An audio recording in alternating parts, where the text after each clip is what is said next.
নবম শ্রেণীর শিক্ষার্থীরা, আমরা গত ক্লাসে আবৃত্ত দশমিক ভগ্নাংশের গুণ এবং ভাগ শিখেছি। তার সাথে কোনো বিজোড় সংখ্যার বর্গ করলে যে বিজোড় সংখ্যা হয় সেটা দেখেছি। আর জোড় সংখ্যার গুণফল, দুটি ক্রমিক জোড় সংখ্যার গুণফল 8 দ্বারা বিভাজ্য, সেটাও আমরা দেখেছি। এখন আমরা আজকে শিখব যে 20 নম্বর প্রশ্নটি তোমাদের এখানে বলে দিয়েছে যে নিচের কোন সংখ্যাগুলো মূলদ এবং কোন সংখ্যাগুলো অমূলদ সেগুলো লিখো। তাহলে এখানে যে সংখ্যাগুলো লিখেছি তোমাদের বইয়ের 20 নম্বর প্রশ্নটি, এখানকার কোনগুলো মূলদ কোনগুলো অমূলদ সেগুলো আমাদের ফাইন্ড আউট করতে হবে। আমি বলেছিলাম যে কোনো পূর্ণবর্গ নয় এরূপ সংখ্যার বর্গমূলই হবে অমূলদ সংখ্যা। তাহলে সেই সংখ্যাতে যদি আমরা যাই, তাহলে কোন কোন সংখ্যা এমনিতেই অমূলদ হয়ে যাচ্ছে আমরা ফাইন্ড আউট করতে পারবো। তাহলে পূর্ণবর্গ নয়, এই সংখ্যাটি পূর্ণবর্গ নয়, এটার বর্গমূল, এটা একটা কি অমূলদ সংখ্যা। এটাও পূর্ণবর্গ নয়, এটাকে অমূলদ সংখ্যা তো অবশ্যই বলবো, সেটাকে আবার 3 দিয়ে ভাগ করা আছে, তাহলে এটাও একটা অমূলদ সংখ্যা। তাহলে গ ঘ অমূলদ সংখ্যা। তাহলে এখানেও দেখি আমরা √8 √7, এটাও একটা কি সংখ্যা, অমূলদ সংখ্যা। কারণ আমরা জানি বর্গ সংখ্যা নয় এরকম সংখ্যার বর্গমূলই হচ্ছে অমূলদ সংখ্যা। তারপর এখন এটা কি হবে ভেবে বের করতে হবে, তাই না? ক্যালকুলেশন একটু করতে হবে। এটা আমরা জানি বর্গ সংখ্যার, এটা তো মূলদ সংখ্যা। পৌনঃপুনিক দেওয়া আছে মানে কি, এটা মূলদ, এটা কি মূলদ, এটাও কি মূলদ, এটা কি অমূলদ, এটা অমূলদ, এটাও অমূলদ। এখানে পৌনঃপুনিক দেওয়া আছে, এটাও কি হবে মূলদ। পৌনঃপুনিক দেওয়া আছে মানে কি, একটা সংখ্যা মানে কোন সংখ্যা বারবার রিপিট হচ্ছে, এটা কি সংখ্যা হবে, মূলদ সংখ্যা হবে। কিন্তু অমূলদ সংখ্যাকে দুটি সংখ্যার অনুপাত রূপে প্রকাশ করা যায় না বিধায় আমরা সেটা মূলদ বলতে পারি না, অমূলদ বলবো। তাহলে এই ক্যালকুলেশনটা চ এবং 6 এর জন্য করে দেখি। আচ্ছা, প্রথম কোনটা করব, চ নম্বরটাই করি। এখানে 27 আছে, তার মানে কি 3 9 মানে 3 × 9 আর 4 12 48। ওকে, করে ফেললাম। রুট যেহেতু সব জায়গায় আছে আমরা এটা করে নিলাম। √9 করলে কত হয়, তার মানে আমি লিখে দিছি √3, এখানে কি √9, আবার এখানে কি √4, এখানে 3 4 12।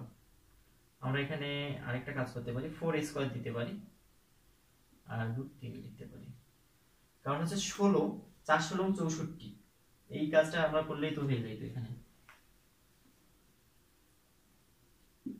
16 × 3, 3 16 48। ওকে, তাহলে এখানে 4², এখানে কি 3², মানে এটা কেটে গিয়ে এখানে থেকে 3√3 এরকম, আর এখানে 4√3। তাহলে এই √3 ক্যান্সেল হওয়ার পর কি থাকলো, 3/4। অবভিয়াসলি এটা একটা কি সংখ্যা, এটা একটা মূলদ সংখ্যা। সেজন্য সংখ্যা দেখে যখন বোঝা যাবে না যে এটি মূলদ না অমূলদ, তখন অবশ্যই তোমাদের এই ক্যালকুলেশন করেই বের করতে হবে, কিংবা তোমরা ক্যালকুলেটরেও বের করে ফেলতে পারো যে এটা রুট এটা ভাগ করে দিলে কি হয়। কিন্তু বাস্তবে শিখলাম কি, ক্যালকুলেটর করে দিলেই তো শেখা হলো না, তোমার শেখার দরকার। অনেক পরীক্ষায় এখন ক্যালকুলেটর ইউজ করতে দেয় না, ইউনিভার্সিটির এডমিশন বলো, বিসিএস পরীক্ষা বলো, চাকরির অনেক পরীক্ষাতেই ক্যালকুলেটর ইউজ করতে দেয় না। আমরা শিখে যাব, সমস্যা কোথায়? ক্যালকুলেটর ইউজ যেখানে করতে পারবে সেটা তো তোমাদের জন্য বেনিফিট, আর যেখানে দিবে না, এডমিশন টেস্টে তো কোনো ক্যালকুলেটরে অনেক জায়গায় ইউজ করতে দেয় না। তখন কি করবে, তখন তো একটু মুখে মুখে হিসাব করতে হবে। এখন 2/3 3/7 এটা কি সংখ্যা সেটা বের করব। এটা মিশিয়ে দিই, তাহলে 6। আমি এটাকে লিখতে পারি 2/3, একেবারে যদি আমি গুণ চিহ্ন দেই, আচ্ছা ভাগ চিহ্ন, এটা 3/7, মানে এটা মেইন ভাগের দাঁড়ি। ওকে, আমরা লিখবো 2/3, উল্টায় দেই 7/3। তাহলে এখানে কি লেখা যায়, 7 × 2 = 14, এখানে 9। এটাও একটা কি সংখ্যা, মূলদ সংখ্যা। তাহলে আমরা এটাও লিখেছি মূলদ, এটাও মূলদ। তাহলে অমূলদ ছিল এখানকার গ ঘ উ নাম্বার অঙ্কটি। তাছাড়া মোটামুটি সবগুলো আমাদের মূলদ সংখ্যা, আমরা এটা শিখে ফেললাম। ওকে, এখন 21 নাম্বার, n = 2x - 1, যেখানে x belongs to n, দেখাও যে n স্কয়ারকে 8 দ্বারা ভাগ করলে প্রতি ক্ষেত্রে ভাগশেষ 1 থাকবে। আমরা অলরেডি এরকম একটা অঙ্ক করে ফেলছি, তারপর আমি সমাধানটা করে দিই।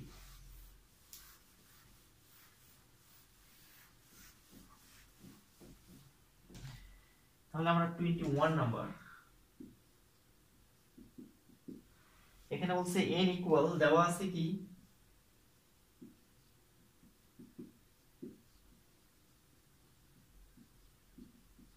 2x minus 1, যেখানে x belongs to n, মানে ন্যাচারাল নাম্বার মানে স্বাভাবিক সংখ্যাগুলো দেওয়া আছে। n স্কয়ারকে 8 দ্বারা ভাগ করলে, অতএব আমরা যদি n স্কয়ার করি তার মানে কি 2x minus 1 এটা স্কয়ার, তাহলে কি হয় একবারে এবার লিখে ফেললাম 4x square minus 4x plus 1। আমরা জানি কারণ হচ্ছে একটু আগে এটাকে আমরা ভেঙে এভাবে লিখেছি, এটাকে আমরা লিখতে পারবো 4x x minus 1 plus 1। এখানে খেয়াল করি আমরা এই অংশটুকু এর আগেই করে ফেলছি, এখানে কি লিখব x ও x minus 1 দুইটি ওই আগের ভাষাগুলোই, দুইটি কি সংখ্যা ক্রমিক স্বাভাবিক সংখ্যা।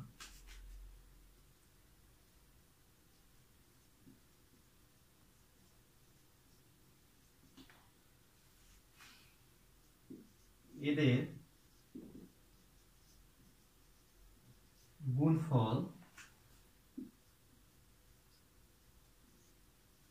অবশ্যই জোড় সংখ্যা হবে, যা কত দ্বারা বিভাজ্য 2 দ্বারা বিভাজ্য। অর্থাৎ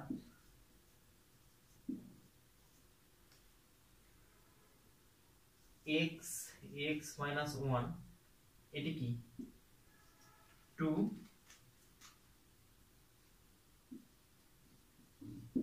দ্বারা বিভাজ্য।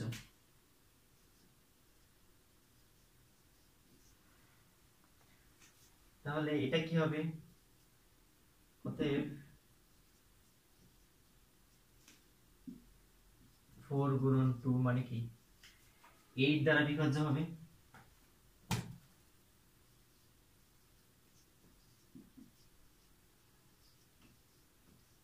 দ্বারা বিভাজ্য। ওকে, খুব সুন্দর কথা, এতটুকু কি 8 দ্বারা বিভাজ্য। আমাদের বলছে কি এই অংশটাকে মানে n স্কয়ারকে যদি 8 দ্বারা ভাগ করি 1 থাকে ভাগশেষ, তো এই অংশটুকু আমাদের কত দ্বারা ভাগ যাচ্ছে 8 দ্বারা ভাগ যাচ্ছে, কিন্তু তারপরে এখানে কি আছে একটা প্লাস 1 দেওয়া আছে, তাহলে প্লাস 1 থাকলে সেটা কি ভাগ যাবে 8 দ্বারা? কখনো না। 8 দ্বারা ভাগ করলে কি হবে 1 ভাগশেষ থাকবে। সুতরাং আমরা বলতে পারি উপরের দিকে লিখে ফেলি, therefore 4x x minus 1 plus 1, তাহলে কি এতকে এত 8 দ্বারা ভাগ করলে বুঝে না, তাহলে এতকে 8 দ্বারা ভাগ করলে প্রতি ক্ষেত্রে কি হবে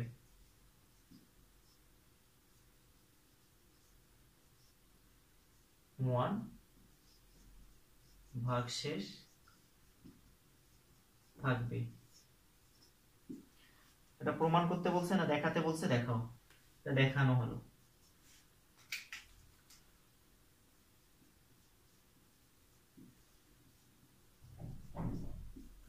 আশা করি বুঝতে পেরেছো। আমরা অধ্যায়টা মোটামুটি শেষ করে ফেললাম। তোমরা 22 নম্বর সৃজনশীল প্রশ্নটি দেখো, এখানে বলেছে √5 ও 4 দুইটি বাস্তব সংখ্যা। ক নম্বর প্রশ্নে বলছে কোনটি মূলদ কোনটি অমূলদ নির্ণয় করো। এটা খুবই সিম্পল ব্যাপার। √5 অমূলদ সংখ্যা, কারণ হচ্ছে কি 5 পূর্ণবর্গ সংখ্যা নয়, সেই কারণে এটি কি অমূলদ সংখ্যা হবে। আর 4 তো মূলদ সংখ্যা। শেষ কথাবার্তা। এখন আমরা খ নম্বর বলতেছি √5 এবং 4 এর মধ্যে দুইটি অমূলদ সংখ্যা নির্ণয় করো। আমরা এই অংশটুকু করতে পারি।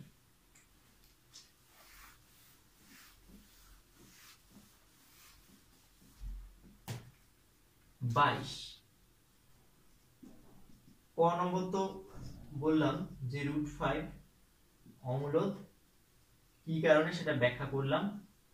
আর 4 মূলদ। ব্যাস, তোমাদের ইচ্ছে তোমরা আরো বানায় সানায় লিখবা অনেক কিছু। খ নম্বর বলছে √5 এবং 4 এর মধ্যে দুইটি অম্লদ সংখ্যা, তাহলে √5 সমান কত সেটা আমাদের ক্যালকুলেটরের সাহায্যে আমরা কি করব সেটা বের করে ফেলবো। √5 এর মানটা আমরা ক্যালকুলেটরে বের করে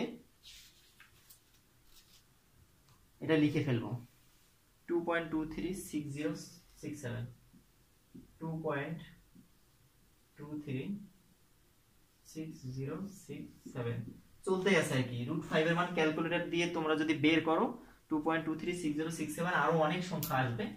আর 4 সমান কি 4, এখানে কোনো ঝামেলাই নেই। ওকে, এখন ধরি এই সংখ্যার মধ্যবর্তী অম্লদ সংখ্যা নির্ণয় করতে হবে। তাই কোটি কোটি অম্লদ সংখ্যা নির্ণয় করা সম্ভব। তা আমরা কিভাবে করব সেটা দেখো। ধরি a ইকুয়াল মধ্যবর্তী সংখ্যা, তার মানে কি 2.23 এর চেয়ে বড় এবং 4 এর চেয়ে ছোট মধ্যবর্তী সংখ্যা যদি আমরা নিই এরকম নিতে হবে। তাহলে a ইকুয়াল নিলাম, মনে করো যে 2.50 55 00 555 000 চলতে আছে, উল্টা পাল্টা ভাবে সংখ্যাগুলো আসছে। এবং b সমান, এখন কেউ বলবে যে স্যার এটা এরকম করে ধরতে, তোমার ইচ্ছে মতো তুমি ধরবে, কারণ হচ্ছে আমার কথা যে কোনো সংখ্যা সিকোয়েন্স মেইনটেইন করে যেন না আসে। কেউ ভাববে যে 5 নিলেন, এখানে 5, আরে 5 নিয়েছি, এখানে একটা, এখানে দুইটা, এখানে তিনটা, এটা কোনো সিকোয়েন্স মেইনটেইন হলো না। যদি থাকতো 505050 তাহলে সেটা সিকোয়েন্স মেইনটেইন হতো, সেটা হতো মূলদ সংখ্যা। বাট এটা কখনো মূলদ সংখ্যা নয়। তোমাদের মনে রাখার সুবিধার্থে তোমরা যে কোনো সংখ্যা নিয়ে এইভাবে প্রথমে একটা, তারপর দুইটা, তারপর তিনটা এরকম করে লিখতে পারো। এবং b সমান আমরা 4 এর আগের কোনো সংখ্যা নেই, সেটা কত নিতে পারি 3.9 নিলাম, তারপর 0 9900 99900 চলছেই। এখন আমরা এখানে দেখি যে স্পষ্টত a এবং b কি সংখ্যা,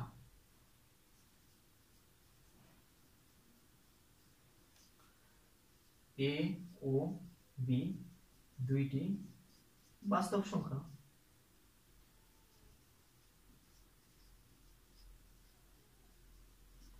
বাস্তব সংখ্যা, এরা অবশ্যই কি সংখ্যা হবে, বাস্তব সংখ্যা হবে। কিন্তু কে কার অপেক্ষা বড় সেটা লিখব।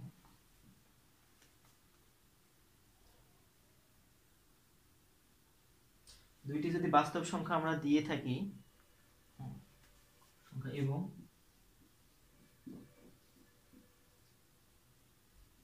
উভয়ই কি হবে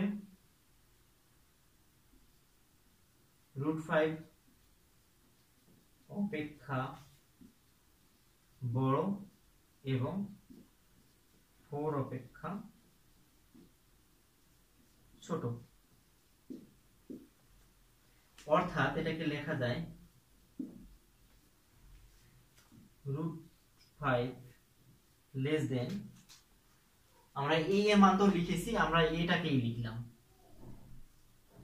4, এবং আরেকটা আছে কি √5 less than b less than 4, কারণ হচ্ছে a এবং b এর মানগুলো মাঝে লিখে দিতেও পারো তোমরা।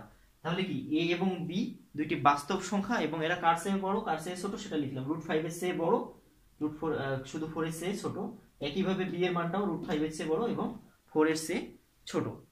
তাহলে a এবং b কে কি আকারে প্রকাশ করা যায় না, ভগ্নাংশ আকারে প্রকাশ করা যায় না। a এবং b কে কি করা যায় না, ভগ্নাংশ আকারে প্রকাশ করা যায় না।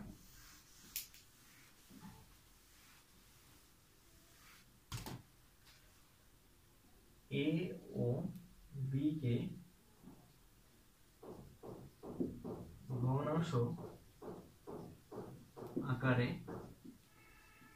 প্রকাশ করা যায় না। এদেরকে যদি ভগ্নাংশ আকারে প্রকাশ করা না যায় তাহলে কি হবে, এগুলো নির্ণেয় অম্লদ সংখ্যা হবে। তাহলে সুতরাং a ও b হলো নির্ণেয় অমূলদ সংখ্যা।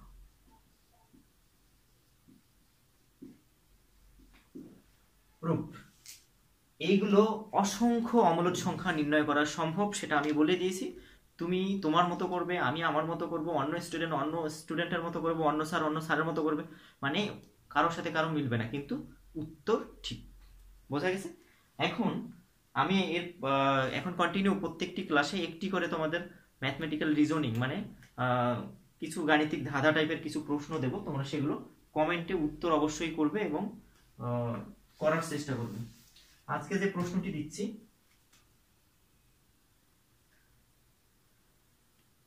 তোমাদের ওই প্রশ্নটি হচ্ছে এরকম: 10টি চারা গাছ তোমাকে দেওয়া হলো, 5টি সারিতে সাজাবে যেন প্রত্যেক সারিতে 4টি করে গাছ থাকে।